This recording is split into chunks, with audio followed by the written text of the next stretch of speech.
अस्सलाम वालेकुम, क्या हाल है? कैसे हैं आप सब लोग? ठीक हैं? आज की बहुत ही important class website audit report के ऊपर है। सबसे पहले ये समझें कि वेबसाइट ऑडिट रिपोर्ट क्या होता है। अब इससे पहले हम चीज़ें जो कवर कर चुके हैं, उसमें क्या है, हमने निश रिसर्च कवर की। मतलब स्टार्ट हमेशा निश रिसर्च से ही होता है। उसके बाद ऑन वो कीवर्ड रिसर्च की, कीवर्ड रिसर्च के बाद कंटेंट राइटिंग की, फिर वो जो राइट किया हमने कंटेंट उसको वेबसाइट पे पब्लिश किया, ऑन पेज एसईओ भी उस कंटेंट की। ये सारा जो प्रोसेस मैंने बताया, ये सारी चीज़ें तब करनी है अगर आपका प्रोजेक्ट न्यू है। ठीक है? जब भी नया प्रोजेक्ट हो ना, फर्स्ट टाइम स्टार्ट करते हैं, असल तरीका ये होता है कि जब भी आप वेबसाइट स्टार्ट करते हैं डेवलपर, तो एसईओ वाला साथ बैठता है, उसको प्रॉपर चीज़ें बताता है, एसईओ की प्रैक्टिसेस इम्प्लीमेंट करके, या एसईओ की प्रैक्टिसेस साथ-साथ इम्प्लीमेंट हो रही हों तो वो वेबसाइट सही होती है। मतलब उस पे सही प्रैक्टिसेस इम्प्लीमेंट हो रही होती हैं और उसकी एसईओ साथ-साथ सही चल रही होती है, उसमें फिर इश्यूज़ नहीं कोई आते। बट पाकिस्तान में और मोस्टली इंटरनेशनल कंट्रीज़ में भी ये प्रॉब्लम है। वो क्या करते हैं, उन्होंने वेबसाइट डेवलपर से बना लेते हैं, बनाने के बाद 2-3 महीने के बाद प्रोजेक्ट बन गया, फिर कहते हैं जी अब एसईओ स्टार्ट की जाए। ये एक गलत मेथड है और ये एक बैड प्रैक्टिस है। लेकिन क्या करें जी, हमें मिलता है प्रोजेक्ट, सबको क्लाइंट्स देते हैं, उनका प्रोजेक्ट बना बनाया होता है, वो कहते हैं जी इस पे एसईओ करो। तो फिर एसईओ जब प्रोजेक्ट बना बनाया हुआ मिल जाए, क्योंकि जब आप पहले स्टेप से ही एसईओ इम्प्लीमेंट कर रहे हैं, एसईओ की स्ट्रेटजीज, तो फिर तो ऑडिट रिपोर्ट कर बनाने की ज़रूरत ही नहीं है ना, फिर तो वेबसाइट को ऑडिट करने की ज़रूरत ही नहीं है। वेबसाइट ऑडिट हमेशा तब करते हैं जब क्लाइंट का प्रोजेक्ट पहले से बना बनाया है, वो 3 महीने बाद एसईओ स्टार्ट करता है, फिर वो आपको बना बनाया प्रोजेक्ट दे देगा और कहेगा जी इसकी एसईओ स्टार्ट करनी है। तो क्लाइंट जब भी प्रोजेक्ट देगा तो सबसे पहले आपने उस क्लाइंट के प्रोजेक्ट को ऑडिट करना है। वो क्लाइंट आपको कहेगा कि जी मुझे वेबसाइट ऑडिट रिपोर्ट बना के दो। वेबसाइट ऑडिट रिपोर्ट को वेबसाइट स्कैन रिपोर्ट भी कहते हैं, वेबसाइट चेकिंग रिपोर्ट भी कहते हैं, या कोई क्लाइंट ऐसे कहेंगे जी ये वेबसाइट चेक कर दो, ये बता दो इसमें क्या मसला मसाइल है। तो इसका मतलब भी यही होगा कि वो ये कह रहा है कि वेबसाइट ऑडिट रिपोर्ट बनाएँ। आप अगर कहीं जॉब कर रहे हैं as a beginner first time, तो वो आपको प्रोजेक्ट दे देंगे, ये प्रोजेक्ट है, सबसे पहले मैं बताऊँ इसमें मसले क्या हैं, क्या इश्यूज़ हैं, क्या प्रॉब्लम्स हैं। तो सबसे पहली चीज़ जो आपने ना देखनी है, वेबसाइट ऑडिट रिपोर्ट के थ्रू आप क्लाइंट को या कहीं जॉब कर रहे हैं उनको ना रिपोर्ट के अंदर बना के डॉक्यूमेंटेड फॉर्म में देते हैं। गूगल की तरफ से कोई रिकमेंडेड नहीं है जी ये इस रिपोर्ट के थ्रू दें। आप सिंपल गूगल डॉक बनाएँगे, जैसे ये मैंने बनाया हुआ है सैंपल के तौर पे। गूगल डॉक मैंने ऑनलाइन ओपन किया, इधर मैं लिख दूँगा on site web on page, या ऑन पेज एसईओ मैंने लिखा हुआ है, मैं लिख दूँगा वेबसाइट ऑडिट रिपोर्ट, ठीक है? उसके बाद मैंने ये लिखा, फिर अपने प्रोजेक्ट का नाम लिख दूँगा, जैसे एक वेबसाइट ये है, और आज की डेट लिख दूँगा। बाकी ये सारे इश्यूज़ वगैरह आपने अपने हिसाब से लिख लेने हैं। मैं ये बुलेट्स में लिख रहा हूँ, आप हेडिंग देंगे, बताएँगे ये चीज़ें हैं। ये मैंने चेकलिस्ट एक बनाई है, ये मैं भी डिस्कस करता हूँ आप लोगों के साथ। उससे पहले जो भी प्रोजेक्ट होगा, मैं पहले बताता चलूँ, आपने पहले अंडरस्टैंड करना है, उनसे ये पूछना है कि कहीं भी जॉब कर रहे हैं, पहला स्टेप कि आपका टारगेटेड कंट्री क्या है? आपने किस कंट्री में रैंक करने हैं पेजेज़, वेबसाइट को किस कंट्री में रैंक करना है? पहला पॉइंट ये आपने पूछना है। उसके बाद आपने पूछना है कि आपकी मेन निश क्या है? ये निश पूछना अनप्रोफेशनल टर्म लगती है। आपको वेबसाइट के होम पेज से देख के ही आइडिया हो जाएगा निश क्या है उस वेबसाइट की। अब जैसे ये priceoid.pk, ये मुझे लग रहा है कि ये जो होम पेज से आइडिया हो रहा है कि ये मोबाइल का पेज बना हुआ है, तो मोबाइल फ़ोन्स की बाइंग एंड सेलिंग इधर हो रही है। मतलब जो मुझे एक आइडिया हो गया, तो वो ये देखें, ये अभी मैं एज़ अ माइंड में बिगिनर करके सोच रहा हूँ, मुझे आइडिया हो गया जी ये होम उस मोबाइल फ़ोन से रिलेटेड। अब ये मुझे मेन्यू से भी पता लग रहा है जी कंपनीज़ हैं मोबाइल्स की, तो ये मोबाइल फ़ोन की ई-कॉमर्स वेबसाइट है का नाम है priceoid.pk। ये आपने मैनुअल माइंड में चीज़ें स्टोर कर लेनी है ऑडिट रिपोर्ट बनाने से पहले। अब हम ऑडिट रिपोर्ट स्टार्ट करते हैं। ऑडिट रिपोर्ट का सबसे पहला जो स्टेप है वो है, आपने देखना है कि वेबसाइट कस्टमाइज्ड बनी हुई है, किसी लैंग्वेज के ऊपर है या कोडिंग के ऊपर है। वो आपने कैसे देखना है? क्लाइंट की वेबसाइट है, कहीं जॉब कर रहे हैं, उधर वो कोई वेबसाइट दें, तो आपने ना एक एक्सटेंशन डाउनलोड कर लेनी है, फ्री एक्सटेंशन है, वो है वेबलाइज़र के नाम से। ये तो दूसरी है, मैं बताता हूँ, मैंने इंस्टॉल की हुई है, वेलेक्सी है ये। वेबलाइज़र एक्सटेंशन इंस्टॉल करना तो आती है ना, सिंपल वेबलाइज़र लिखना है गूगल के ऊपर, और वो इंस्टॉल हो जाएगी। वेबलाइजर,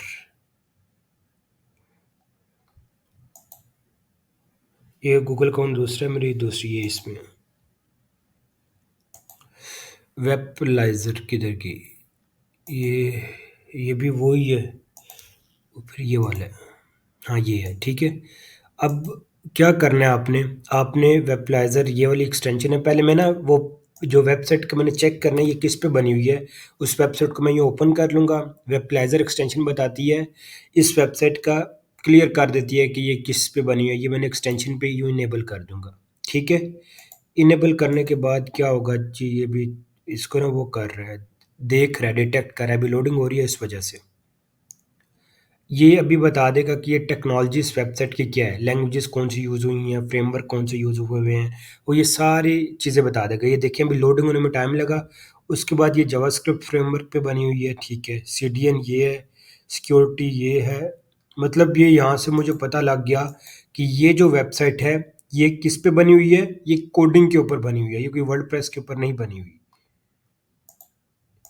एक तो ये तरीका, दूसरा आप थीम भी चेक कर सकते हैं, थीम कौन सा यूज़ हुआ हुआ है, तो आप theme detector, online free theme detector लिखेंगे, आपको आइडिया हो जाएगा कि कौन सा थीम यूज़ हुआ हुआ है। मैं चेक करता हूँ, आपको इससे मैनुअल चेक भी कर लेना है। ये एक्सटेंशंस होते हैं, ये जो थर्ड पार्टी टूल्स होते हैं उन पर रिलाय नहीं करना।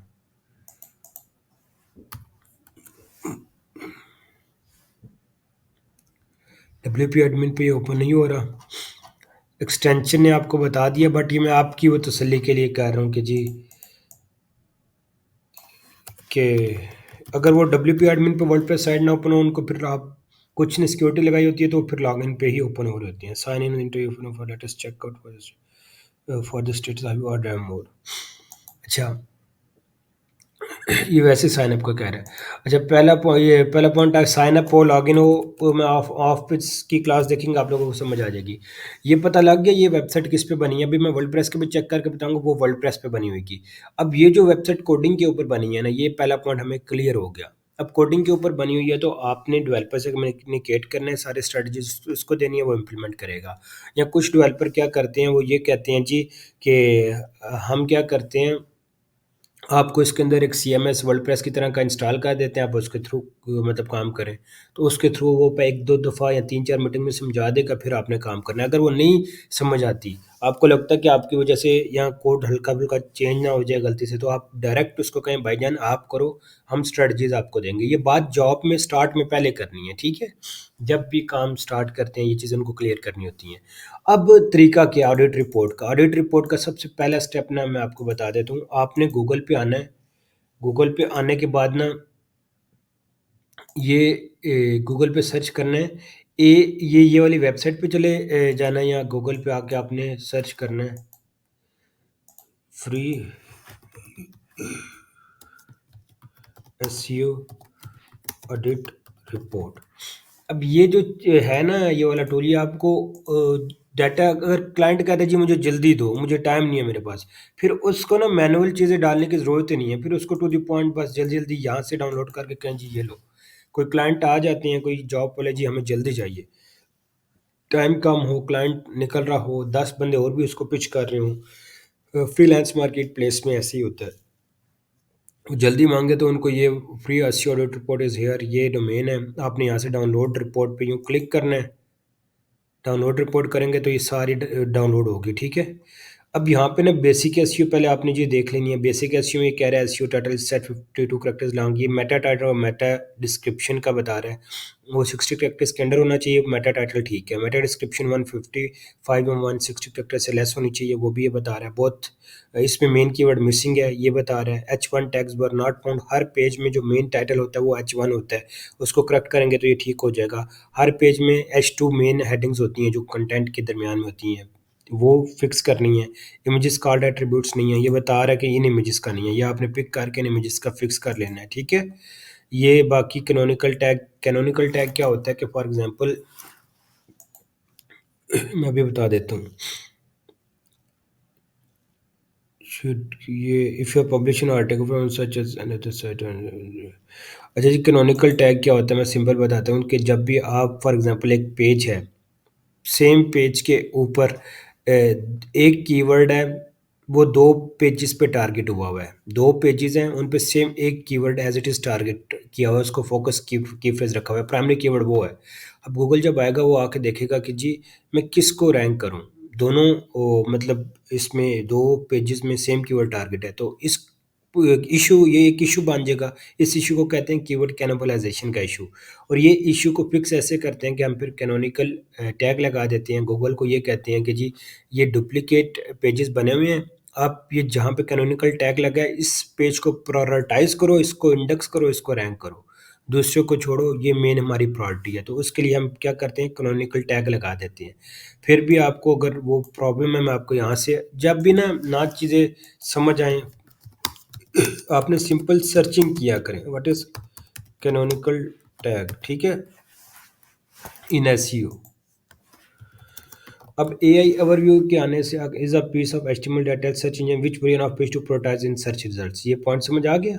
ये कैनोनिकल टैग एक गूगल को सिग्नल दे देता है कि कौन सा पेज प्रायोरिटाइज करना है, सर्च रिजल्ट्स में रैंक करना है। दो पेजेस इंडेक्स हो गए, सेम कीवर्ड टारगेट किया हुआ है उन पेजेस पे, तो किसको रैंक करेगा, जिसके ऊपर कैनोनिकल टैग लगा होगा, ठीक है। अब ये लगाना कैसे है, आपने ये कोड दे देना है डेवलपर को, अगर कोडिंग वाली वेबसाइट है तो उसके थ्रू वो लगा देगा। अगर कोडिंग वाली वेबसाइट नहीं है तो जो वर्डप्रेस साइट्स हैं उनके ऊपर आप प्लगइन्स के थ्रू इनेबल कर सकते हैं, ठीक है। The page does not contain any no index और मेटा टैग, ठीक है जी। ये नो इंडेक्स अगर लगा होगा तो वो पेज इंडेक्स नहीं होगा। Both W W W and non W W versions are, अच्छा ये ना क्या होता है ये वाला जो है, अक्सर ना फॉर एग्जांपल ये प्राइस ओएस साइट है, अब ये H T T P S पे ओपन हो रही है, कुछ वेबसाइट्स क्या होंगी कि एच टी टी पी पे भी ओपन हो रही होंगी, वर्जन उनका ना इस पे भी ओपन हो रहा होता है। कुछ क्या करते हैं जी, एच टी टी पी के बाद ना यहाँ पे डब्ल्यू डब्ल्यू लिखा होता है, उस तरह ओपन हो रही होती हैं। मैं एग्जांपल लेके आप लोगों को ना समझा रहा हूँ। कुछ क्या ये देखिए अब इस पे इन्होंने ये नहीं ओपन हो रही, कुछ क्या करेंगे जी, एच टी टी पी हटा के सिर्फ डब्ल्यू डब्ल्यू, ये तो इसका यूआरएल गलत हो गया ना। कुछ क्या करेंगे, मतलब तीन चार वेरिएंट्स पे ना ये ओपन हो रहेंगे, कुछ सिर्फ डब्ल्यू डब्ल्यू डब्ल्यू लिखेंगे, प्राइस डॉट पी के लिखेंगे, उस पर ओपन हो रहा होगा, ठीक है। अब मेन आपने क्या करना है, आपने इन तीन चार यूआरएल्स पे ओपन करने के बजाय सिर्फ H T T P S slash double कलम प्राइस डॉट पी के पे ओपन करें, मतलब इस मेन यूआरएल पे ही ये वेबसाइट ओपन हो। हाँ वो जो डब्ल्यू डब्ल्यू डब्ल्यू स्टार्ट में लिखा हो या एच टी टी पी के बाद या इससे पहले लिखा हो, या नॉन डब्ल्यू डब्ल्यू के बगैर सिर्फ एच टी टी पी लिखा हो और प्राइस ओए डॉट पी के लिखा हो डोमेन नेम के साथ, उस पे ओपन हो रही होती हैं, मतलब मल्टीपल ना वो चीज़ें आ रही होती हैं। तो आपने अपनी वेबसाइट के हमेशा सिर्फ एक H T T P S और जो आगे डोमेन नेम आ जाए उसके ऊपर रीडायरेक्ट करना है। अब ये कह रहा है कि your site is to include W W if you prefer to a plain domain name, plain domain name they are marketing pros and cons for each choice but as you presume your should 30, इसमें हमने ना इसको जो भी आप multiple के ऊपर अगर ओपन हो रही होगी तो इसका सोल्यूशन ये होता है कि आप 301 परमानेंट रीडायरेक्ट कर देते हैं इस वेबसाइट के मेन यूआरएल के ऊपर, तो वो फिर कोई वो डब्ल्यू डब्ल्यू पे भी सर्च करेगा तो वो मेन ये वाला ही यूआरएल ओपन होगा, किधर गया ये वाला, ये मेन डोमेन नेम ही ओपन होगा, ठीक है। ये इशू आपने फिक्स कर लेना है। उसके बाद robot dot T X T है जी, अगर ना होती तो हम robot dot T X T file important चीज़ है, ये आपने ऐड करनी है। मैंने जो मैनुअल चेकलिस्ट बनाई है उसमें भी ये चीज़ें मैंने बताई हुई हैं। जब नया प्रोजेक्ट कोई भी मिले आपने ये सारी चीज़ें फिक्स करनी है, उसे ये पहला स्टेप करना है। फिर आगे अपना जो स्टार्ट में हम रिसर्च करके करते थे ना, वो फिर जो इन्होंने रिसर्च की हुई है, जो कीवर्ड्स टारगेटेड किए हुए हैं वो करने हैं। उसके बाद फिर आगे कंटिन्यू करते जाना है। Schema dot O G, schema markup भी एडिड है जी, ठीक है। अब ये open metagraph tags have been found, open metagraph for each the standard is very well documented, you can learn from Facebook developer AI is super simple but powerful interface to craft your open meta, you get immediate with an interactive preview, you don't have to। ये जो है ये open graph Meta tags जो होते हैं ये उससे developer से आप पूछ लीजिएगा, वो आपको और अच्छे तरीके से बता सकेगा कि ओपन मेटा टैग्स क्या होते हैं। बट अभी मेरे माइंड से इसका कंसेप्ट निकला हुआ है तो मैं आप लोगों के सामने ये सर्च करता हूँ कि इसका क्या कंसेप्ट है। Open Meta open graph metadata open are code snippets that control how website content appears on social media platform, ठीक हो गया जी।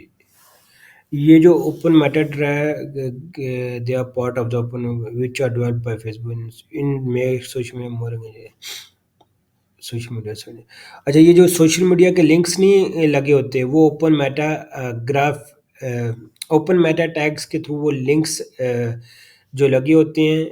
और ये क्या कर रहा होता है, ये फेसबुक ने डेवलप की थी कि जी जितने भी सोशल मीडिया लिंक्स है वो आपस में ज़्यादा इंगेज कर सकें।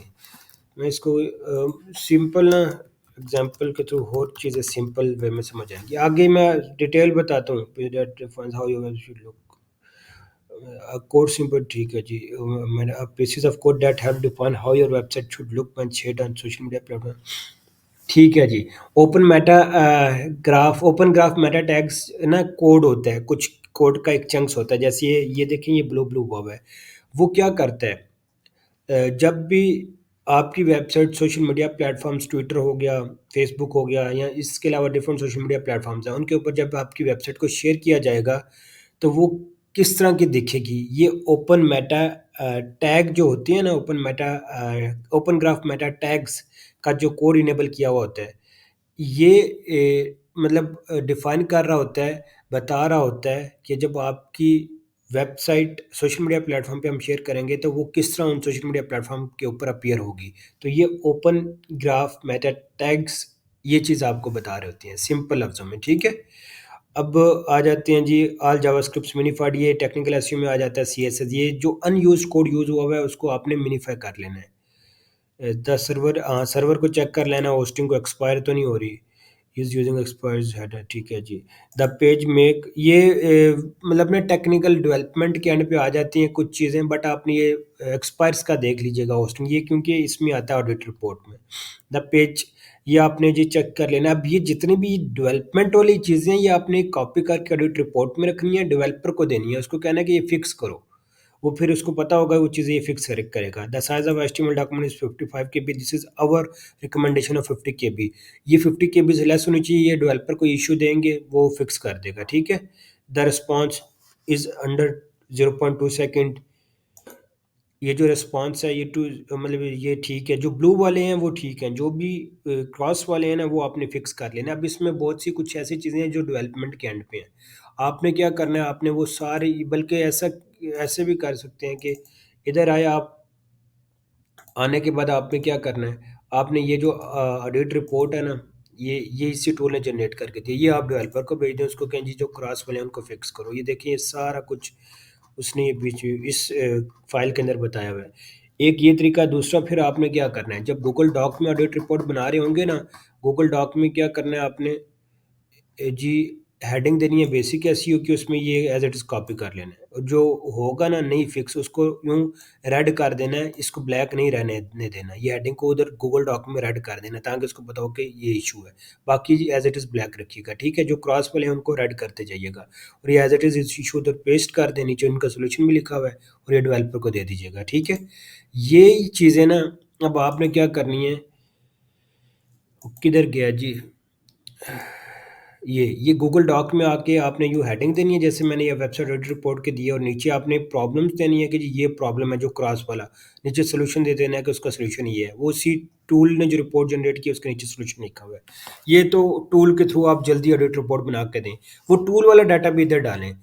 ये एक मैंने बता दिया तरीका, ठीक है। उसमें जो इश्यूज़ डेवलपमेंट के एंड पे है वो भी आप ऐड कर सकते हैं। हर बंदे की डिफरेंट स्ट्रेटजीज़ होती हैं। कुछ नहीं करते, कुछ वो डेवलपर को भेज देते हैं। अब मेरा जो तरीका है, मैं वहाँ से वो सारी ऑडिट रिपोर्ट निकालता हूँ, ये डॉक्यूमेंटेड फॉर्म में पेस्ट करता हूँ, उसकी प्रॉपर फॉर्मेटिंग करता हूँ, और ये जो मैंने चेकलिस्ट बनाई है ये सारी चेक करता हूँ, और उसके बाद वो फिर उसको साइन कर देता हूँ। ये तरीका है। अब ये जो चेकलिस्ट बनाई है ये इंपॉर्टेंट चीज़ है। आपने सबसे पहले प्रोजेक्ट मिला, उसका क्या देखना है कि साइट पे सबमिटेड है और नहीं। उससे सबसे पहले तो आपने देखना है वो किस पे बनी है। अब ये वाली साइट में देखता हूँ ये किस पे बनी हुई है। कोडिंग वाली का भी ऐसे ही देखना है, उसका भी ऐसे ही देखना है। मैं इधर आ गया,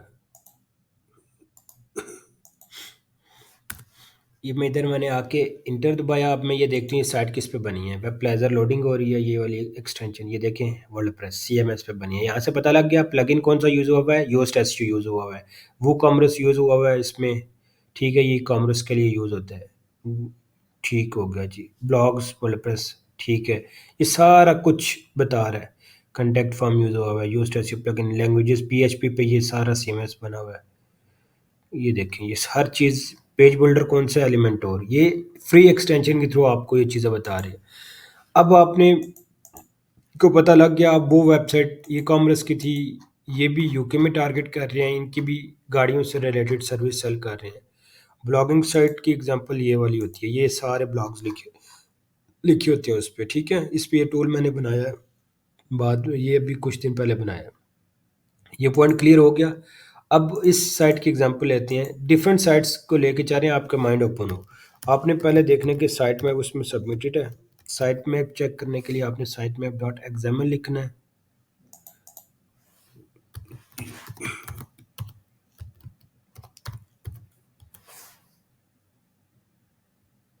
अच्छा जी, सिक्योरिटी लगी हुई है, report dot T X T. पहले चलें साइट मैप चेक करने का ये तरीका है, यूँ सर्च करेंगे वो नीचे अगर साइट मैप शो हो रहा है ना, मैं अब किसी और प्रोजेक्ट की एग्जांपल लेके बताता हूँ, साइट मैप उधर इनेबल हो जाएगा। अब ये देखिए report dot T X T properly optimised है। ये मैंने बताया था इनको कैसे ऐसे करें। अब ये रोबोट डॉट टीएक्सटी में आपने देखना है, उसमें ये सिर्फ यूजर एजेंट लिखा होता है, साइट मैप लिखा होता है, सिंपल। आपने ना डिसअलाउ करना है सर्च। सर्च में जो ब्लॉग्स के राइट साइड पे नहीं यहाँ पे सर्च लिखा होता है, ये वो वाला है। कैटेगरीज को आपने डिसअलाउ करना है। डिसअलाउ का मतलब ये होता है कि ये इंस्ट्रक्शन दे देता है सर्च इंजन को कि ये पेज को चेक ना करो। अब बहुत से पेजेस इंडेक्स नहीं हो रहे होते, तो आपने इधर आके देखना है कि वो डिसअलाउ तो नहीं हुआ हुआ वो पेज। अब इसी तरह टैग्स को भी नहीं हमने इंडेक्स करवाना, आथर पेजेस को, फीड पेजेस जो सर्च इंजन के अंदर एरर्स दिया जा रहा होता है, तो वो ये डिसअलाउ कर देंगे। फिर वो जब प्रोजेक्ट के स्टार्ट में ही ये जब कर देंगे तो वो जो एरर्स दे चुका है वो तो हैं, उसके बाद नहीं वो देगा, ठीक है। ये सर्च वाले कमेंट्स वाले, ये सर्च दो दफ़ा आ गया, इसको मैं रिमूव कर दूंगा। डैशबोर्ड जो है वो उसको हमने डिसअलाउ किया है, वो डब्ल्यूपी कंटेंट। अब इसके बाद साइट में सबमिट जब हो जाता है उसके बाद यहाँ पे हम डाल देते हैं जिसके पीछे डिसअलाउ लिखा हो और कोड के पीछे या जिसके पीछे कुछ ना लिखा हो या अलाउ लिखा हो, तो इसका मतलब है कि सर्च इंजन ने इस कोड को चेक करेगा, अब इसको वो इंडेक्स जल्दी कर लेगा। यूजर एजेंट सैमरिश बॉट जो सैमरिश के ऊपर हमारी साइट्स डाल के डायरेक्ट ट्रैक करते हैं, तो ये डिसअलाउ किया हुआ है, ठीक है। तो इस वजह से ये मतलब डिसअलाउ का मतलब है ये है कि ये जब कोई भी यूज़र डाटा वहाँ पे डालेगा तो बॉट हमारे ये जो समरेश का बॉट हमारी साइट को एक्सेस नहीं कर सकेगा। तो इस तरह आपने प्रॉपरली रोबोट डॉट टीएक्सटी को ऑप्टिमाइज करना है। ई कॉमर्स साइट में कुछ प्रोडक्ट्स होती हैं, कुछ ऐड टू कार्ट का होता है, आपने डिसअलाउ डबल कॉलन स्लैश करके ऐड टू कार्ट कर देना है। कुछ बटन्स होती हैं उनको डिसअलाउ कर देना है। अंडरस्टैंड कर रहे हैं, ये चीज़ें आपने करनी है। और साइट में आप कैसे चेक करना है वो बता देता हूँ। अभी इधर मेरे जो ब्लॉगिंग साइट है उसकी एग्जांपल ले लेते हैं। ब्लॉगिंग साइट, अब ये इसके ऊपर मैं यूँ लिखूंगा साइट में, अब इसके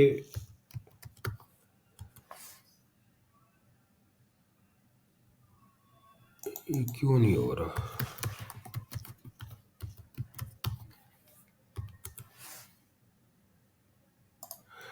एक और साइट की एग्जांपल बस आपको इसमें ये बताना है कि साइट में शो कैसे होते हैं। आपने ये चेक कर लेना है कि वो सबमिट है कि नहीं है, अगर नहीं है तो उसको सबमिट कराना है। अब ना कुछ ये साइट में ऐप से भी कीवर्ड निकाल रहे होते हैं कुछ कंप्यूटर्स आपके, तो इस वजह से ये सिक्योरिटी बैकएंड पे लगी होती है। स्लैश नहीं आएगी, हाँ, ठीक है। वो उधर सिक्योरिटीज़ का इशू है, ब्लॉगिंग साइट पे भी लगी हुई है, उधर भी लगी हुई है। अब ये देखिए ये पोस्ट पे क्लिक करेंगे, जितनी पोस्टें हुई हैं वो सारे ये आ गए, यहाँ से ये सर्च करके ये पोस्टें यूज़ हुई हैं, यहाँ से आप कीवर्ड्स भी निकाल सकते हैं। ये इस तरह साइट में आपको चेक करते हैं ये पेजेस लास्ट कब मॉडिफाई हुआ है। अब ये जितनी रिसर्च करके इधर ये कीवर्ड सारे डाले हुए हैं, आप ये कीवर्ड निकालें, डायरेक्ट काम करना शुरू कर दें, ठीक है। ये कम्यूटेटर से कीवर्ड्स निकालने की एक स्ट्रेटजी भी इधर आपको पता लग गई। ये आपने कर ली चेक, उसके बाद आपने ये सारी चेकलिस्ट फॉलो करनी है। जी स्कीमा मार्कअप कैसे वो टूल के थ्रू भी देख सकते हैं, वो इधर ऐड कर दें। एक तरीका तो ये है, दूसरा तरीका आपने क्या करना है, यहाँ से आना है, इधर व्यू पेज सोर्स किधर है जी, हाँ ये होम पेज पे आके व्यू पेज सोर्स, आपने इधर आना है control F schema dot O R G, ये देखें डला हुआ है जी।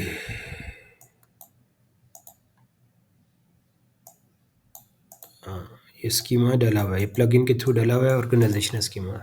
स्कीमा मार्कअप एडेड है, इससे आपने मैनुअल चेक कर लेना है, ठीक है। ये भी हो गया।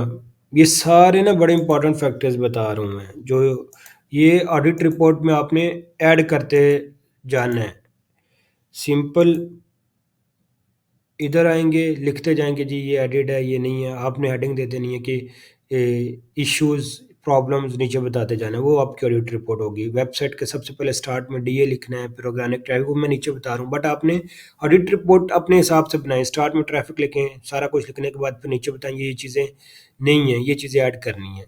अब ना मैं पूरी वो साइट का देख रहा हूँ, आपको वो क्लाइंट कह सकता है कि किसी एक पेज को ऑडिट करके लाएं, ये होम पेज को ऑडिट करें, एयरपोर्ट प्राइसेस एक कैटेगरी है उसके पेज को ऑडिट करें, या इस कैटेगरी को ऑडिट करके सिर्फ लाएं। तो आपने फिर एक एक पेज को लेके चलना है। ये पूरी वेबसाइट में जो चीज़ें हम देख रहे हैं ना, होम पेज, ये डोमेन नेम होम पेज भी जी ही है ना, यही हर पेज के मतलब पूरी साइट में तो ये मेन चीज़ें देखनी है, लेकिन हर पेज के अंदर क्या देखना है वो आगे बताता हूँ। उसके बाद फिर प्रोजेक्ट मिला हुआ है, देखने के वो प्रोजेक्ट गूगल सर्च कंसोल के साथ या एनालिटिक के साथ कनेक्ट है कि नहीं, अगर नहीं कनेक्ट तो वो कनेक्ट करना है। फिर आपने क्या करना है जी, अब ये जो चीज़ें हैं ना ये मैं आपको बता देता हूँ। उससे पहले पूरी साइट का पहले ना आपने यहाँ पे लिख देना पूरी साइट का। फिर आपने, अगर आप मॉस को फॉलो करते हैं डीए देखें, अगर आप एhref टूल को फॉलो करते हैं तो डीआर लिखें, अगर सैमरस टूल को फॉलो करते हैं एएस लिखें। और फिर आपने ऑर्गेनिक, क्योंकि एक टूल को कोई फॉलो करता है ना, हर टूल के स्टार्ट्स लिखेंगे तो कुछ में कुछ किसी में कुछ, एक टूल को फॉलो करें उसके स्टार्ट्स लिखा करें। फिर आपने ये स्टार्ट में करना है, प्रोजेक्ट के स्टार्ट में पहले ये 3-4 चीज़ें लिखनी है पूरी साइट की। फिर ऑर्गेनिक ट्रैफिक वो साइट कितनी पर मंथ ले रही है वो लिखनी है। फिर पूरी साइट पे बैकलिंक्स कितने बने हुए हैं वो लिखने हैं। फिर वो जो डोमेन है, डोमेन के अंदर क्या मेन सर्विस जो इनकी है एज़ इट इज़ वो इंक्लूड है उस के नाम से वो ली हुई है डोमेन, तो वो ली हुई है तो एक प्लस पॉइंट होता है, जल्दी रैंक होता है वो, क्योंकि एग्जैक्ट कीवर्ड डोमेन में आ जाता है ना। जैसे फॉर एग्जांपल मैं एक प्लॉट लेता हूँ, मैं कहता हूँ, मैं आपका नाम लेता हूँ जी, कमर, मेरा नाम कमर है, मैं लिखता हूँ कमर डॉट कॉम। अब कमर डॉट कॉम पे पहले नाम आएगा जो मेरे डोमेन का, फिर उसके बाद किसी ने किसी और पेज के ऊपर कमर के नाम पे कंटेंट लिखा हुआ है पेजेस के ऊपर, तो वो रैंक होंगे, बट पहले डोमेन को वो ज़्यादा प्रायोरिटी देता है गूगल। तो ये आपने देख लेना है। फिर होस्टिंग देखनी है कि कौन सी है, नेम चिप पे है, होस्टिंगर पे है, साइट ग्राउंड पे है, होस्ट केटर पे है। होस्टिंग अच्छी होनी चाहिए, नेम चिप और साइट ग्राउंड और होस्ट केटर बेस्ट है, होस्टिंगर उसके बाद आती है। बाकी पाकिस्तानी होस्टिंग ना लें, उसमें बड़े इश्यूज आते हैं। डोमेन भी चेक कर ली। फिर इनकी आपने देखनी है रिन्यूएबल डेट, ये भी ऑडिट रिपोर्ट में लिखना है कि ये हुई हुई है। फिर जो थीम यूज़ हुए हुए हैं वो अपडेट होने वाला तो नहीं, अगर अपडेट होने वाला है उसको बताना कि अपडेट होने वाले हैं। प्लगइन्स जो यूज़ हुए हुए हैं साइट में वो बताने हैं जी अपडेट होने वाले हैं। इसी तरह अगर कोडिंग वाली साइट है तो उसमें वो जो कोड ज़्यादा यूज़ हुआ हुआ है उसको मिनीफाई करें, वो चीज़ें आपने बता देनी है। ठीक है। अब बात करते हैं इसके बाद द मोस्ट इम्पॉर्टेंट थिंग, वो क्या है, वो ये है कि आपने पूरी साइट की ये चीज़ें इंपॉर्टेंट ऊपर लिख ली। फिर आपने ऑडिट रिपोर्ट में ना क्या करना है, तो हर डिपेंड करता है। क्लाइंट अगर बजट ज़्यादा देता है तो उसको डेप्थ में रिपोर्ट निकाल कर दें। उसको पहले यहाँ पे हेडिंग दें, होम पेज, यूँ जैसे ये है ना, मतलब अगर अगर वो पे अच्छा कर रहे हैं, आपको पता कि जी ये डिटेल में मांगना चाह रहे हैं पे को, तो अच्छा ये ऑब्वियसली आप उनसे चार्जेस अपने रिक्वायरमेंट के हिसाब से लेंगे, पर काम अच्छा उनको करके देना। आपने ये नन कर लिया, ये हमेशा 14 रखना है, उसके बाद ये 11 या 12 सब फॉर्मेटिंग में साइज सेम हो, ठीक है, नीचे जो टेक्स्ट है हेडिंग का सेम हो सबका। जैसे इसमें नहीं हम मेन हेडिंग का H2 रखते हैं इस तरह। होम पेज क्या है, होम पेज के सारा लिखना आपने जो चीज़ें बताने लगूँ। फिर आपने सर्विसेज पेज लिखने हैं, सर्विसेज पेज को थोड़ा बड़ा कर लीजिएगा। उसके बाद फिर जो सर्विसेज का पेज है उसको लिखना है वो थोड़ा इससे छोटा हो, फिर आपने उसके सारी चीज़ें बतानी है। हर पेज के अंदर ये चीज़ें चेक करनी है, और यही आपकी वेबसाइट के पेजेस के ऑडिट हो रहा है।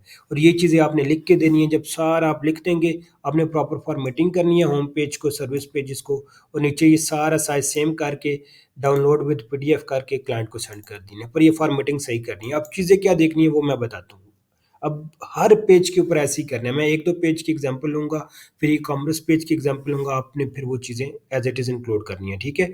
ये थोड़ा ऊपर-नीचे लिखा हुआ है, वो फ्लो में नहीं लिखा हुआ, बट जो चीज़ें बता रहा हूँ मैं स्टेप बाय स्टेप, मेरे वर्ड्स के थ्रू अंडरस्टैंड करें, तो वो चीज़ें आपको समझ आ जाएँगी। ये मैंने जल्दी में लिखा है इस वजह से। अब सबसे पहली और मोस्ट इम्पॉर्टेंट चीज़, अब कोई भी साइट है, फॉर एग्जांपल ये एक साइट है, ई कॉमर्स की ले लेते हैं ताकि आप लोगों को ई कॉमर्स में इशू आते हैं ना, इस वजह से आपने यूँ लिखना है साइट इंडेक्सिंग चेक करने का ये तरीका है, ठीक है। इंडेक्सिंग देखनी है कि सारे पेजेस टोटल कितने हैं वो इंडेक्स्ड हों।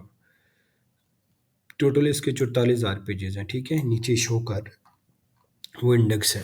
अब मैं इस ये ब्लॉगिंग साइट को चेक करता हूँ कि इसके कितने पेजेस इंडेक्स हैं। आप जिस प्रोजेक्ट को लेके चाह रहे हैं आपने उसको चेक करना है। अब ये सारे पेजेस इसके अंदर ये देखिए 198 पेजेस टोटल इंडेक्स हैं। अब मैं इस वाले को लेके चलता हूँ टॉप मिनी कार्स को, टोटल कितने पेजेस इंडेक्स हैं ये देखें जी। टोटल इसके हैं 72 पेजेस इंडेक्स। पहला स्टेप तो ये हो गया, ठीक है। उसके बाद नेक्स्ट स्टेप क्या है, एक दफ़ा सारे पे वेबसाइट के पेजेस को देख लेना है कितने हैं इंडेक्स, ये हो गया। उसके बाद क्या देखना है, उसके बाद आपने स्पेसिफिक एक एक पेज को चेक करना है, उसमें जो इंपॉर्टेंट चीज़ें देखनी है वो बताने लगूँ। मैं एग्जांपल इसी mini cab top cars mini cab की ही लेता हूँ। टॉप कार्स मिनी कैब किधर है जी, साइट किधर चलेगी, इसको टैब्स को क्लोज कर लेते हैं, ये कंफ्यूज करते रहते हैं। ये तो नहीं क्लोज। अब बात करते हैं टॉप। इसमें ना सबसे पहले आपका मेन होम पेज होता है। ये मैंने होम पेज को अब ऑडिट कर रहा हूँ, इसमें ये चीज़ें मैंने ठीक करनी है। पहले होम पेज को करूँगा, फिर मैं उसके बाद एयरपोर्ट प्राइसेस को करूँगा, फिर एयरपोर्ट ट्रांसफ़र का करूँगा, उसके सब पेजेस को करूँगा। इस तरह बारी बारी सब पेजेस में जाना है। सबसे पहले होम पेज को ऑडिट करना है आपने। होम पेज को ऑडिट करने से पहले आपने ये देखना है जब भी आप इसका बैकएंड ओपन करेंगे ना, मैं देखता हूँ इसका बैकएंड, बल्कि इसका अब वो बैकएंड ओपन हो। आपको ये ऑन पेज में मैंने बताया हुआ है, बैकएंड पे जाना है आपने, फोकस कीवर्ड देखना है इस पेज पे मेन कीवर्ड कौन सा टारगेटेड है। फॉर एग्जांपल इस पेज के ऊपर जो है आपका मैं इस डॉक्यूमेंट के ये होम पेज की एग्जांपल लेके चल रहे हैं। आपका ना जो भी मेन कीवर्ड है अ, वो मेन कीवर्ड कोई भी हो सकता है। फॉर एग्जांपल आपने पहले ना जो भी ये इनके मेन है top cars mini cab dot co dot UK, आपने कीवर्ड रिसर्च की, कीवर्ड फाइंड किया, आपको लगा कि इस कीवर्ड का वॉल्यूम अच्छा है, कंपटीशन कम है, मेन सर्विस भी है इनकी, उसको आप होम पेज पे टारगेट करें, ठीक है। इसका फोकस कीवर्ड आपने वो माइंड में ज्यूम कर लें, कोई भी मिनी कैब ही ये ज्यूम कर लें, ठीक है। Mini cab, mini cab. अभी मैं इनका बैकएंड पे चेक करूंगा, अगर फोकस कीवर्ड कोई हुआ, वो मिनी कैब हुआ, फिर तो ठीक है, क्योंकि जो अभी चीज़ बताने लगा हूँ वो देखिएगा। जो भी फोकस कीवर्ड होता है ना, वो आपका मेन हेडिंग्स में इंक्लूड हो, और वो आपका ये हेडिंग्स में इंक्लूड है, ठीक है जी। अब मिनी कैब अगर इनका टारगेटेड कीवर्ड फोकस में ना हुआ तो फिर इनको फिक्स करना पड़ेगा, ऑडिट ये करके ये चीज़ हम देख रही होती हैं।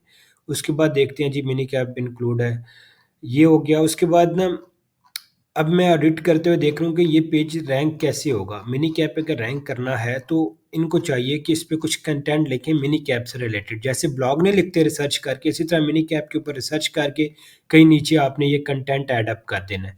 उस कंटेंट के बेस पे ये वाला पेज रैंक होगा, ठीक है।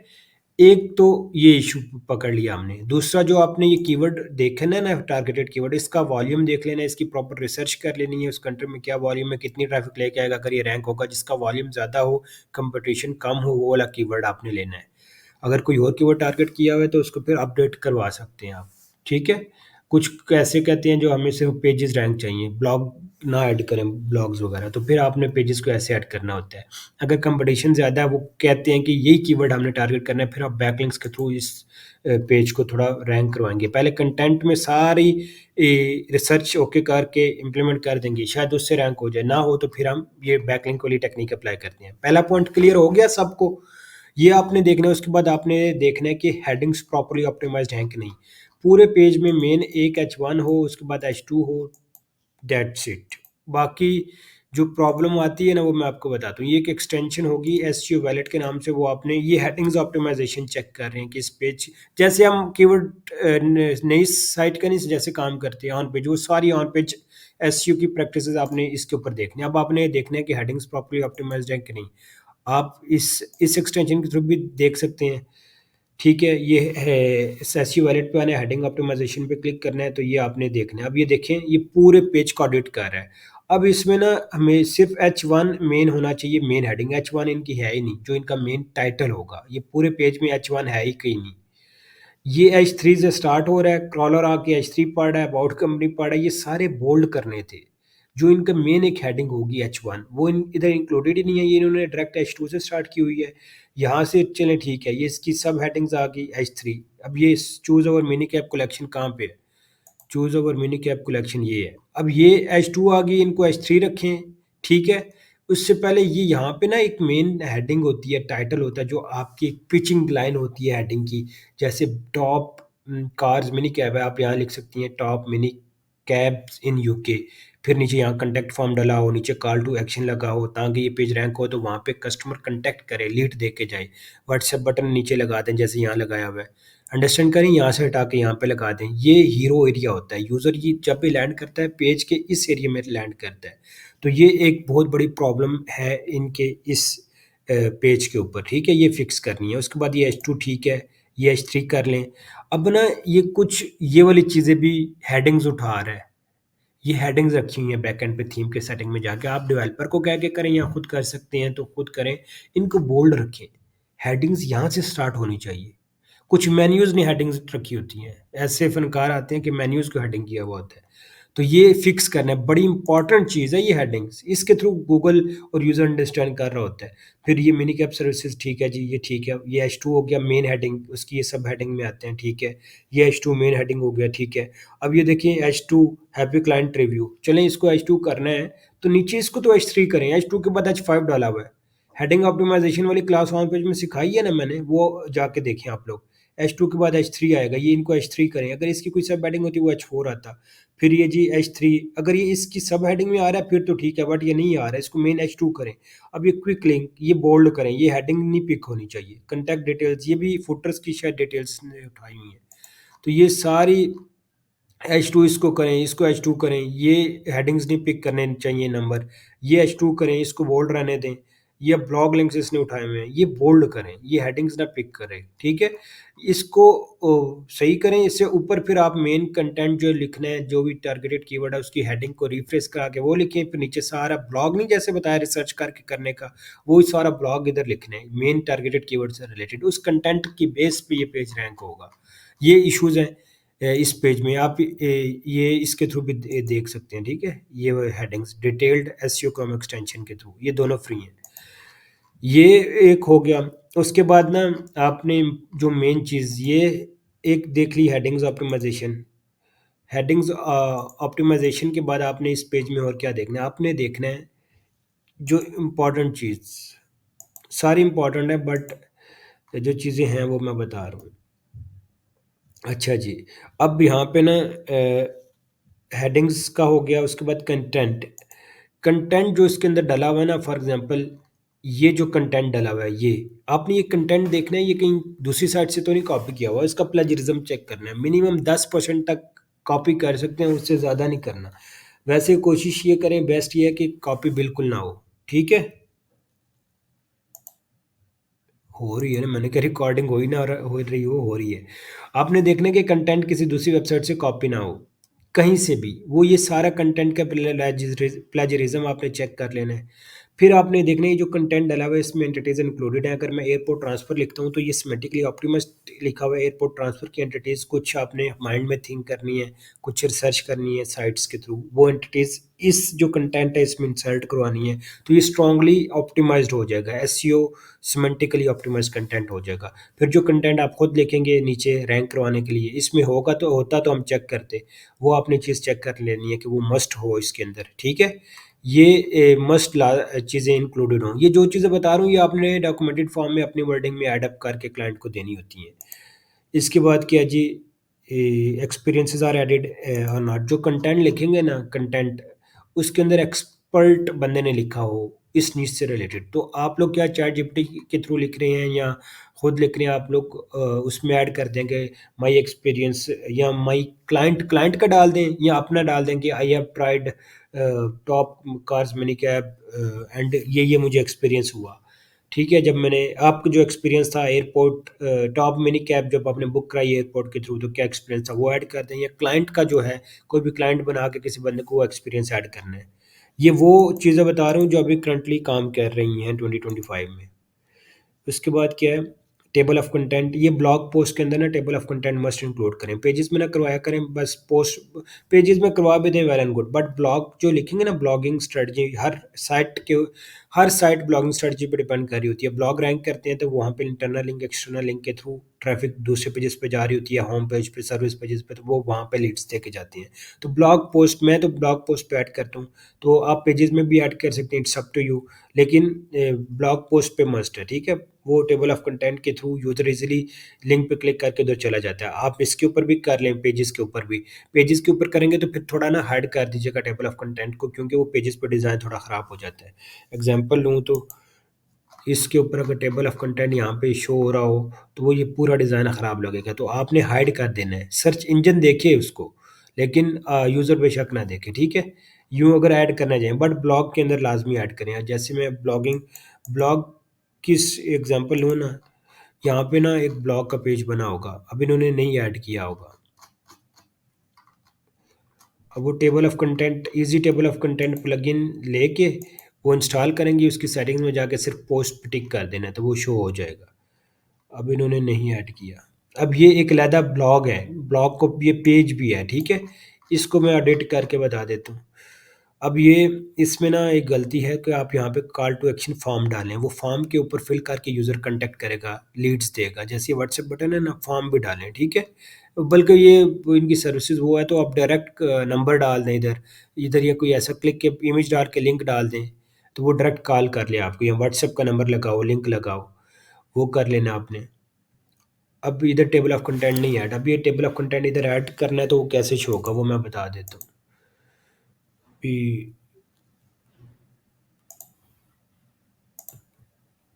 यहाँ पे आए, ये ब्लॉगिंग साइट है ना, इसी तरह ये ब्लॉग्स ना मेन्यूज़ में भी शो करें, ब्लॉग्स पब्लिश करते रहने हैं। जो सर्विसेज हैं, एक तो उनकी कैटेगरी बना लेनी है ब्लॉग्स में, और वो सारी टॉपिक अथॉरिटी उस कैटेगरी में compete करनी है। एग्जांपल लें जी, इस वाले ब्लॉग, ये सारे ब्लॉग हैं मेरे, माइक्रोवेव की निश में काम हो रहा है, ठीक है। अभी इस पे काफ़ी टाइम से काम नहीं हो रहा, तो इस वजह से ट्रैफिक ड्रॉप हुई हुई है। ये देखें, ये टेबल ऑफ कंटेंट ऐसे शो होगा, यूज़र आएगा, उसने इस हेडिंग में जाना है, क्लिक करके डायरेक्ट इस हेडिंग को पढ़ेगा, और ये ओवरऑल यूज़र एक्सपीरियंस को इम्प्रूव करती है। गूगल का कस्टमर यूज़र है, उसको सेटिस्फाइड करेंगे तो गूगल आपको सेटिस्फाइड करेगा। ये पॉइंट क्लियर हो गया। टेबल ऑफ कंटेंट, इमेजेस का ऑल टेक्स्ट ना मिसिंग हो, वो आपने चेक करनी है, हर इमेज को ना यूँ देखना है। ये जो इमेजेस इसमें यूज़ हुई हैं ना, ये वाली, इनके इमेज के ऑल टेक्स्ट लाजमी डालनी है। हर पेज के अंदर इमेजेस को देखना है आपने। उसके बाद क्या है,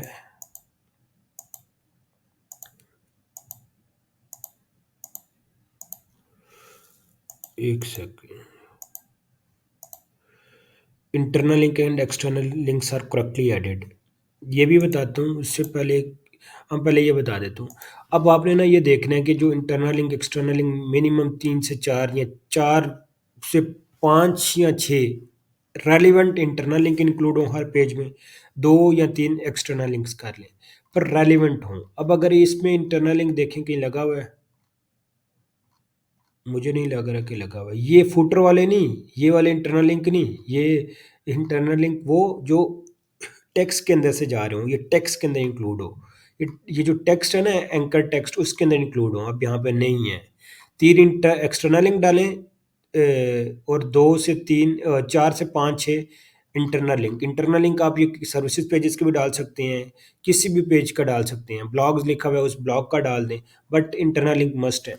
जिस पेजेस में इंटरनल लिंक ना हो वो पिलर पेज काउंट होता है। पिलर पेज काउंट क्या होता है, पिलर पेज काउंट कह रहा हूँ, सॉरी, पिलर पेज क्या होता है, पिलर पेज हम ये कहते हैं कि जिस पेज के ऊपर कोई लिंक ही ना लगा हो, ना एक्सटर्नल लिंक ना इंटरनल लिंक, वो किसी पेज के साथ कनेक्ट ही नहीं कर रहा, वो कोने में अकेला पड़ा हुआ है, उदास बैठा हुआ है, कोई उसको ना बात करता है ना कुछ, क्योंकि वो कनेक्ट ही नहीं किसी के साथ हुआ, तो गूगल भी उस पेज को ऊपर चेक नहीं करता, ना रैंक करेगा। तो अभी ये पेज आपका ऑडिट मैंने किया है, ये जो भी जिनकी भी ये वेबसाइट है, इसको फ़ौरन जाके लिंक्स ऐड करें ये होम पेज में, हेडिंग सही करें, और ये पिलर पेज ना रहे, ठीक है। ये फिक्स करें, टेक्स्ट के अंदर ये लिंक्स डालने हैं। ये हो गया। इसके अंदर और क्या इसमें प्रॉब्लम है वो मैं बता देता हूँ जी। पिलर पेज का भी बता दिया, इंटरलिंक, हाँ, आथर बायो। आथर बायो, जब आप ब्लॉग पोस्ट लिखती है ना, हर ब्लॉग के एंड पे ना एक आथर बायो इंक्लूड हो। जैसे ही आपने फॉर एग्जांपल अब यहाँ पे ब्लॉग्स आपको डालना चाहिए था, जो भी ब्लॉग्स रीड करना चाहिए मेन्यू से आके रीड करें, उससे यूज़र एक्सपीरियंस भी इम्प्रूव होगा। ये अब आपने नीचे डाला हुआ जी। ऑथर बायो क्या होता है? उसी साइट की एग्जांपल लेता हूँ ब्लॉगिंग साइट की, ताकि आपको सही चीज़ इससे समझ आए। अब आप अगर एज़ अ खुद ऑथर हैं वो लिखें, नहीं तो आप कंपनी का लोगो डालें, ये जैसे ये ऑथर बायो, ये ऐड करनी है, नीचे सोशल मीडिया के लिंक्स लगे हों। तो ये बैकएंड पे प्लगइन्स के थ्रू भी ऐड हो जाती है। तो ये आपने ऑथर बायो मस्ट ऐड करनी है, ठीक है? ये ऐड नहीं है, ये फ़ौरन ऐड करें। ब्लॉगिंग स्ट्रेटजी आर इम्प्लीमेंटेड और नॉट, ब्लॉगिंग स्ट्रेटजी इम्प्लीमेंट तो कर रही हैं आप, बट यहाँ पे डिज़ाइन नहीं बना हुआ। डिज़ाइन क्या, यहाँ पे ब्लॉग्स डालें और उसके ऊपर प्रॉपर वो इधर क्लिक करके सारे ब्लॉग्स रीड करें, ठीक है? ये हो गया। वो नीचे उसके बाद क्या, products description are properly optimised और नॉट। अगर आपकी ई कॉमर्स की वेबसाइट आ जाती है तो उसके ऊपर सारा उसी तरह आपने देखने हैं पेजेस को, बट उस पे ज़्यादातर प्रोडक्ट्स होती हैं, तो आपने उसको ऑडिट कैसे करना है? आपने उसकी प्रोडक्ट्स का प्रॉपर टाइटल देखना है। प्रॉपर टाइटल, ये सैमसंग गैलेक्सी A05 है, देखना है कि ये वही मॉडल है, ये वही मॉडल है। उसका प्रॉपर टाइटल को ऑप्टिमाइज़ करना है, उसकी प्रोडक्ट की डिस्क्रिप्शन इसमें इंक्लूड कम हुई हुई है।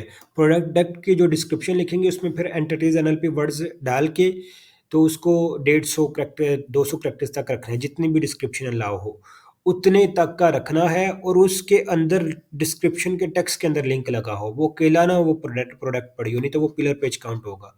और हर प्रोडक्ट है ना, जैसे गैलेक्सी सैमसंग गैलेक्सी A05, ये तो प्रोडक्ट के टाइटल और डिस्क्रिप्शन ऑप्टिमाइज करनी है। फिर इस प्रोडक्ट से रिलेटेड जो इसका मेन कीवर्ड है उसके नीचे आपने नीचे यूँ वो कंटेंट डाल देना है, जैसे होम पेज का मैंने बताया, ताकि ये कोई सर्च करे तो उस कंटेंट के बेस पे ये वाला पेज रैंक हो और वो प्रोडक्ट को भी ऑर्डर दे जाए, और साथ नीचे कंटेंट भी की बेस पे ये रैंक होगा और ये मोबाइल बिकना शुरू हो जाएंगे, ठीक है? तो जो भी आपकी ई कॉमर्स वेबसाइट है उनके ऊपर वो सारी चीज़ें देखनी है, और साथ ये प्रोडक्ट के अंदर देखने के जो डिस्क्रिप्शन है उसमें इट इज़ इंक्लूडेड है, एनएलपी इंक्लूडेड है। फिर नीचे कंटेंट वैसे ही लिखने हैं, एक्सपर्ट बंदे ने लिखा हो, प्लेजरिज्म फ्री हो, एक्सपीरियंस इंक्लूडेड हो, वो सारा कुछ लिखना है आपने। इस वेबसाइट पे सैमसंग गैलेक्सी का एक्सपीरियंस ऐड कर देना है, ठीक है? ये हो गया। यार ये बार बार प्रॉब्लम ये हो रही है कि वो मैं दूसरा टैब खोल देता हूँ। मेटा टाइटल है, मेटा डिस्क्रिप्शन प्रॉपर्ली ऑप्टिमाइज्ड। अब मेटा टाइटल क्या होता है? मेटा टाइटल ये होता है जी, ये जो है ना, ये मेटा टाइटल है। ये जो नीचे शो हो रहा है ना, ये मेटा डिस्क्रिप्शन है। मेटा टाइटल्स को ये सर्च सेक्शन ये होता है, सर्च सेक्शन में यूज़र को ये शो होगा, तो वो क्लिकेबल होना चाहिए, 60 कैरेक्टर्स के अंडर होना चाहिए। मेन जो कीवर्ड है वो मेटा टाइटल के अंदर इंक्लूडेड होना चाहिए। जो मेन कीवर्ड है इस पेज को जो टारगेट कर रहा है उसके मेटा डिस्क्रिप्शन में भी इंक्लूडेड होना चाहिए। अगर ये होम पेज पे जो टारगेट हो रहा है तो होम पेज का जो मेन कीवर्ड है वो इधर भी, जैसे मिनी कैब टैक्सी, अगर ये मेन कीवर्ड है इसमें भी इंक्लूड हो, नीचे इस मेटा डिस्क्रिप्शन में भी इंक्लूड हो। बाकी इसके अंदर आप वो टॉप डाल सकते हैं, बेस्ट डाल सकते हैं। अगर कंटेंट के अंदर कहीं बेनिफिट्स का जिक्र है, 5 बेनिफिट्स का जिक्र है, आप अंडरस्कोर डाल के लिखें 5 बेनिफिट्स, या इस तरह का ना पावर वर्ड को इंक्लूड कर दें और इसको क्लिकेबल बनाएं। चैट जीपीटी के पास जाएं, ये टाइटल कॉपी करें, उसको कहेंगे made this meta title clickable and eye catchy under 60 characters, उसको ला के इधर अपडेट कर दें। फिर मेटा डिस्क्रिप्शन को अपडेट कर दें, वो क्लिकेबल और आई कैची बना के। चैट जीपीटी को कहना है कि made this meta description clickable and eye catchy under 155 characters, but this keyword, main keyword जो भी है वो इन्वर्टेड कॉमा में दे के, but this keyword included as it is. ये सब पेजेस का आपने ऐसे करते रहना है, ठीक है? ये जिनका क्लिकेबल नहीं है, क्लिकेबल बनाएंगे तो क्लिक्स बढ़ने के हाई चांसेस होते हैं। उसके बाद इन पेजेस, वो जो मेन एक एक पेज करके, जैसे भी ये मैं होम पेज कर रहा हूँ ना, ये इंडेक्स है। जो पेज इंडेक्स नहीं है उसका आपने चेक करना है, और उसको इंडेक्स करवाने के लिए, इंडेक्स नहीं हो रहा तो जो चीज़ें चेक करनी है, अबाउट टेक्स्ट में ब्लॉक तो नहीं है। अगर वो नहीं ब्लॉक सही है तो कंटेंट अपडेट करें, कंटेंट में इश्यूज तो नहीं है, कंटेंट जो कीवर्ड मेन है उससे रिलेटेड लिखा है या कोई और चीज़ लिखी हुई है, तो वो आपने चीज़ें देखने के बाद फिर इंडेक्स रिक्वेस्ट अगेन भेजनी है। अब यहाँ पे एक मेन मोस्ट इंपॉर्टेंट चीज़, कि जो भी आपका इसके ऊपर फॉर एग्जांपल ये लैदा पेज है कोई, इसके ऊपर ये मिनी कैप्सूल्स इन लंदन है, आपने पहले ये टारगेटेड कीवर्ड है, इस पेज को एडिट करते हुए आपने देखने कि इस कीवर्ड का क्या सर्च वॉल्यूम है, क्या कंपटीशन है, क्या इजीली रैंक हो सकता है। रैंक हो सकता है तो आप इस पे काम करके रैंक करवाएं, नहीं हो सकता तो इस पे काम करें। सारी स्ट्रेट्स प्रैक्टिसेस वो इंप्लीमेंट करें जो बताई हैं, बट क्लाइंट को कहें कि इस पे थोड़ा टाइम लगेगा। रीज़न क्या, वो रीज़न आपने बतानी है कि इसका कंपटीशन ज़्यादा है, ठीक है? ये वो चीज़ें आपने सारी बतानी है क्लाइंट को। अब इस पेज को मैं एडिट करता हूँ। चेक्ड कंटेंट, हाँ, अगर कंटेंट अपडेट होने वाला है तो वो अपडेट करें, नहीं अपडेट होने वाला है तो उसको रहने दें। तो ये सारी कंटेंट को चेक भी करना है, ठीक है। अब इस पेज को मैं एडिट करके बताता हूँ, होम पेज का हो गया। अब ये दूसरा कोई पेज मैं पिक करके बता रहा हूँ। अब ये जो दूसरा पेज है ये इसके ऊपर एक्सटेंशन नहीं है इनेबल, तो ये मैं यहाँ पे आ जाता हूँ। ये उसी साइट का ना कोई ब्लॉग है, ब्लॉग भी पेज ही होता है, ठीक है। पर मुझे ये ब्लॉग है, ये इस पेज को एडिट करते। अच्छा, इसकी सबसे पहले मैं हेडिंग्स देखता हूँ। हेडिंग्स वो इशू है जी, देखें। अब मेन आपका ना मैं आपको बता दूं, ये सारे वो ही डिटेक्ट कर रहा है, ये पॉपुलर टैग को, ये प्रॉपर स्ट्रक्चर, ये कंक्लूजन तक हो, कंक्लूजन उसके नीचे कुछ नहीं लिखा, ये सारे बोल्ड करने हैं। और ये आपने शॉपिंग कार्ट, अबाउट कंपनी, ये सारे इसको हटा के ये यहाँ से H1 हो, इंट्रोडक्शन की हेडिंग नहीं देते, ये अनप्रोफेशनल चीज़ है। ये आपका H1 हो, ठीक है, इंट्रोडक्शन को हटाएं, ठीक है, बस ये स्टार्ट पता है, इंट्रोडक्शन ही होता है। अब ये यहाँ पे देखें किसी कैटेगरी के अंदर ये गया ही नहीं हुआ, ये पेज अनकैटेगराइज्ड हुआ है, तो इसको कैटेगराइज करें। ये इंट्रोडक्शन हटाएं, फिर ये H2 हो, ये इसको हटा दें। ये पोस्ट का टाइटल यहाँ पे नहीं डालना, तो इधर डाल के H1 कर दें या इधर रहने दें, ये H1 हो। ये H2 हो, ये H3 कर सकती हैं, नहीं करना it's up to you, bold कर दें, ये H2, ये H2, यहाँ तक बहुत है। अब ये नीचे ये हेडिंग्स ना हटाएं, पिक ना करें, ये बोल्ड रखें, ठीक है, ये भी बोल्ड रखें। और इस पूरे पेज में इंटरनल लिंक ऐड है, देखता हूँ जी। इंटरनल लिंक ये गलत लगा हुआ है ना, मोर हेयर, ये कोई मतलब बिल्कुल सिरे से किसी ने ये इस पे गलत काम किया हुआ है। इंटरनल लिंक क्या होता है, जो आपका मेन एग्जैक्ट इंटरनल लिंक का कंसेप्ट है, यहाँ भी बता देता हूँ। इंटरनल लिंक, यूजर उस लिंक पे क्लिक करे, किसी टेक्स्ट के ऊपर लिंक लगा हुआ है, उस लिंक पे क्लिक करेगा तो उस वर्ड की या किसी सेंटेंस पे ऐड कर रहा है या किसी कीवर्ड पे कर रहा है, तो उसकी इंफॉर्मेशन आपकी साइट के किसी दूसरे पेज से ले, इसको इंटरनल लिंक कहते हैं। और वो एग्जैक्ट रेलिवेंट इंटरनल लिंक हो, ये नहीं कि मिनी कैप लिखा हुआ है तो उधर जाके मोबाइल फोन का जिक्र हो रहा हो, यहाँ लंदन लिखा हुआ है तो उधर ओपन करे तो यूके की इंफॉर्मेशन मौजूद हो। पॉइंट समझ रही हैं। इसी तरह एक्सटर्नल लिंक की इंफॉर्मेशन आपके किसी दूसरे पेज पे मौजूद ना हो और एक करंट पेज में मौजूद ना हो, तो जिस वर्ड या कीवर्ड के ऊपर लिंक लगा हुआ है, यूजर उस लिंक पे क्लिक करके आउटसाइड योर वेबसाइट किसी दूसरी वेबसाइट से जाके इन्फॉर्मेशन ले, और वो वेबसाइट हाई अथॉरिटेटिव हो। अब मेरा यूके में टारगेट है ना, मैं लंदन ये सर्च करूँ, मैं पहले गूगल यूके में जाके ये लंदन सर्च करूंगा, तो मैं टॉप 5 साइट्स का पिक करूंगा, क्योंकि ये अथॉरिटेटिव साइट्स होती हैं, उनकी एसईओ अच्छी हो रही होती है, तो इस वजह से उनके ऐड करना है। तो ये चीज़ें आपने माइंड में रखनी है, माइंड में चीज़ स्टोर करनी है। ये इस पेज को फिक्स करें। अब बारी बारी मैं किस किस पेज को देखूंगा, सब में ये इश्यूज निकलने हैं।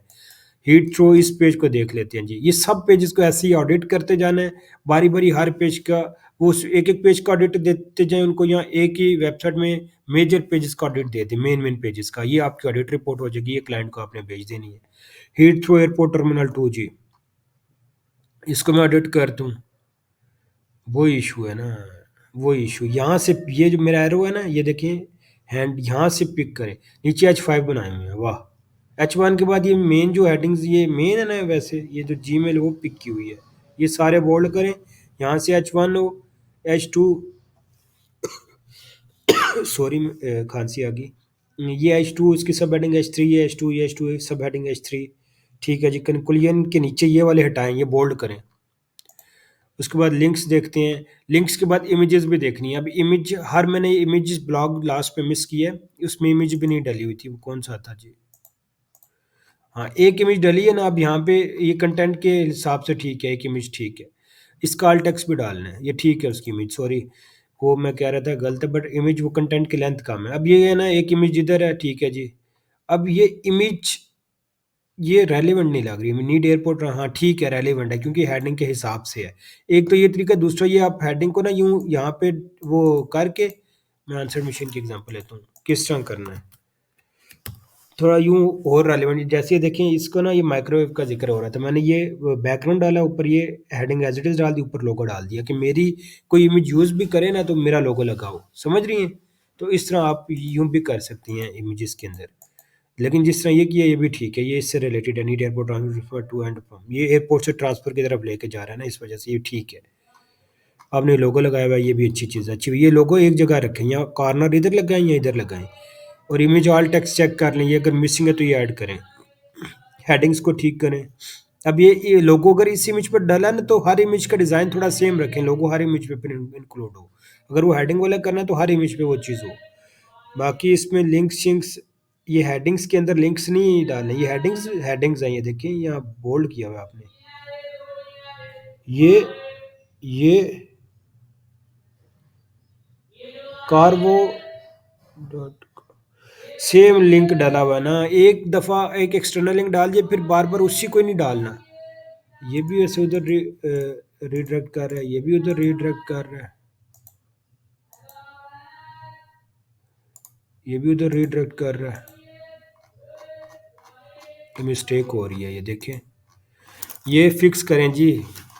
इंटरनल लिंक जब एक दफ़ा डाल दिए किसी पेज का, दोबारा उसी पेज का नहीं डालना। होम पेज का लोग 10-10 दफ़ा डाल रहे होते हैं, ये गलत प्रैक्टिस है। एक दफ़ा डाल दिए फिर किसी और पेज का डालना है, ठीक है। ये फिक्स करें जाके, ये लिंक्स 6 इंटरनल लिंक डिफरेंट हो, हर इंटरनल लिंक दूसरे लिंक से डिफरेंट हो, 2 दफ़ा नहीं सेम पेज का लिंक डालना। एक्सटर्नल लिंक का भी यही, अगर एक को बार बार डालेंगे तो यूज़र कहेगा जी ये एक ही पेज की वो इन्फॉर्मेशन मिल रही है, तो ये चीज़ गलत है। गूगल भी हर एक्टिविटी को चेक कर रहा है जो आप पेजेस पे परफॉर्म कर रहे हैं या कोई और बंदा कर रहा है। कोई यूज़र आके देखता है आपके पेज को, ये सारी चीज़ें इंपॉर्टेंट हैं, ठीक है। ये हो गया।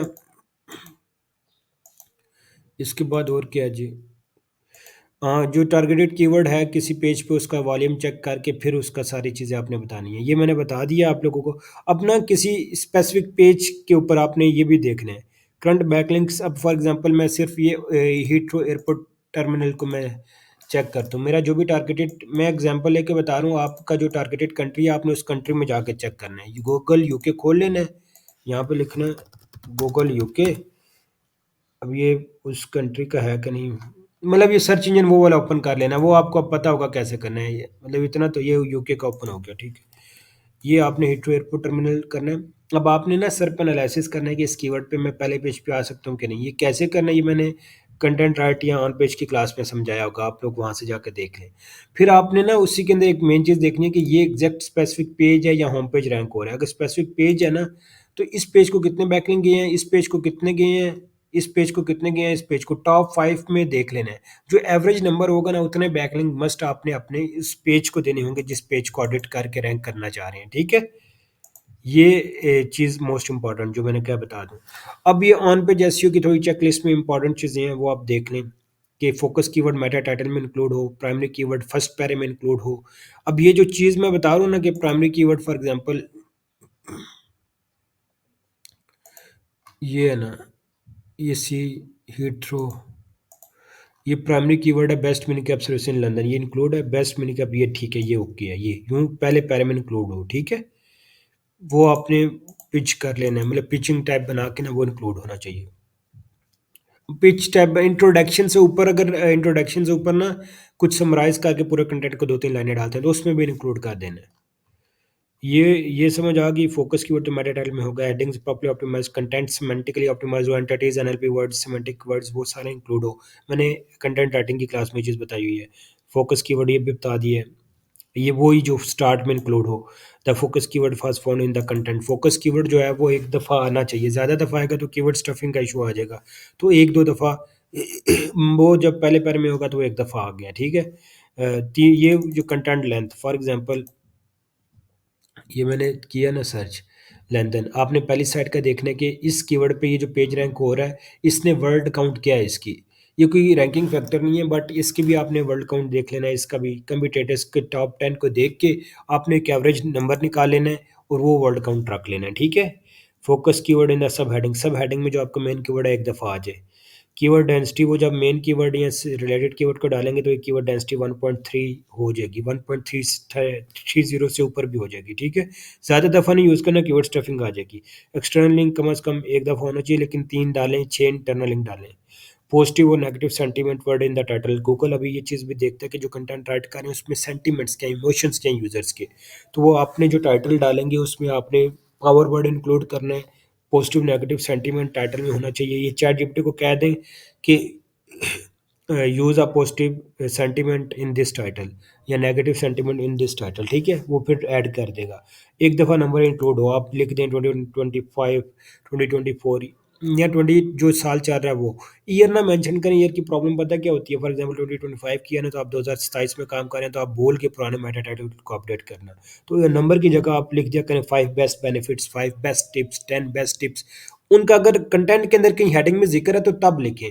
पोस्ट टाइटल मेटा टाइटल को भी रख सकते हैं, जो पोस्ट का टाइटल होता है, but post title Meta title different भी हो सकता है, ठीक है?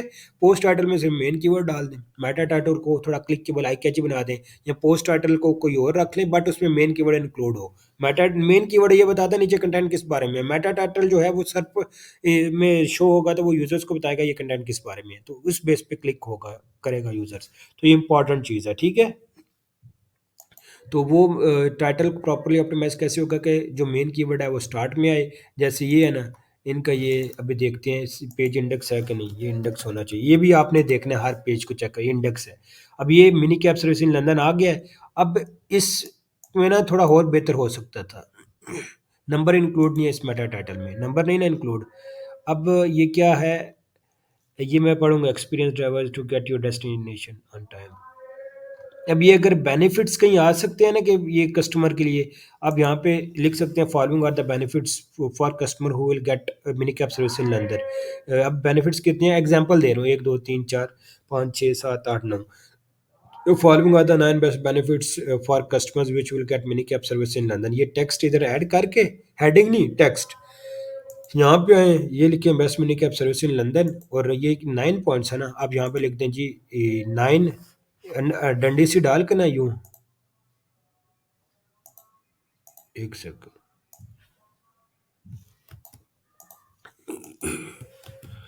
यूं करके 9 बेस्ट ऊपर हो गया ना वो पावर वर्ड, 9 बेनिफिट्स, ठीक है? ये नंबर भी हो जाएगा और ये स्ट्रांगली ऑप्टिमाइज भी हो जाएगा, सिंपल, कोई इसमें रॉकेट साइंस नहीं है। ये हो गया।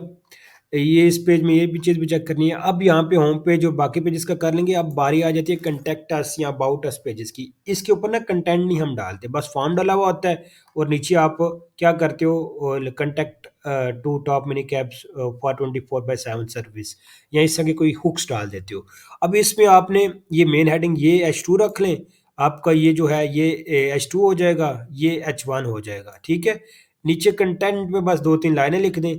अब जब आप इसको रैंक मैथ प्लगइन या योस्ट एसईओ प्लगइन के थ्रू करेंगे तो इसमें जो ऑप्टिमाइजेशन स्कोर कोई ये 40 पे या 50 तक चला जाएगा, तो उतना रहने देना है, बट उतना भी हो, ठीक है? अब इसमें अब इस पेज को पिलर पेज नहीं छोड़ना, ये माइंड में रखिएगा। यहाँ पे कंटेक्ट लिखें top mini cabs in top mini, एक बल्कि लिखें contact cars mini cab in UK.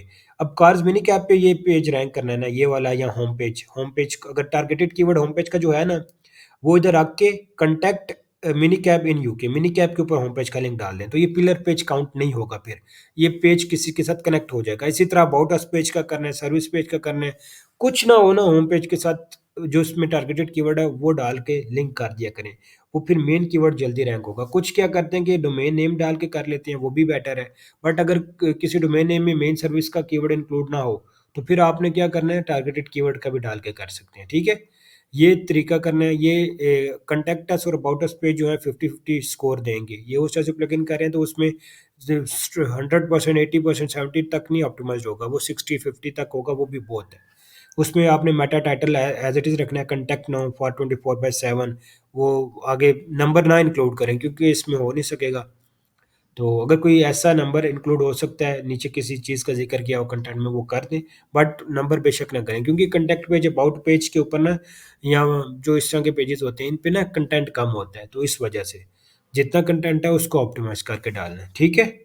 ये इसी तरह आपने सब पेज की चीज़ को चेक करना है और वो आके यहाँ पे लिखते जाना है सब में। ये सारी चीज़ें जब ओके होंगी, हर पेज को बारी-बारी लेके चलें, ये सारी चीज़ें इम्प्लीमेंट करें और वो आपका पेज रैंक होगा।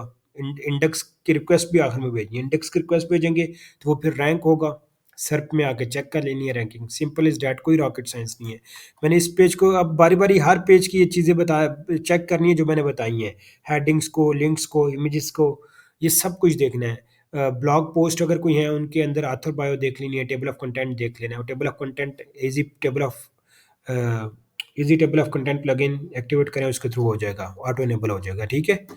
ये सारी चीज़ें हैं। यस, आज की थी वेबसाइट ऑडिट रिपोर्ट की क्लास। क्लास को एंड करते हैं, 1 घंटा प्लस हो गया है। अब ब्लॉगिंग साइट में भी यही स्ट्रेटजी है, ई-कॉमर्स का भी बता दिया। फिर भी कोई क्वेरी या कोई क्वेश्चन है, मुझे कॉन्टैक्ट करें, मैं उसका रिप्लाई करूँगा। Thank you. क्लास को एंड करते हैं।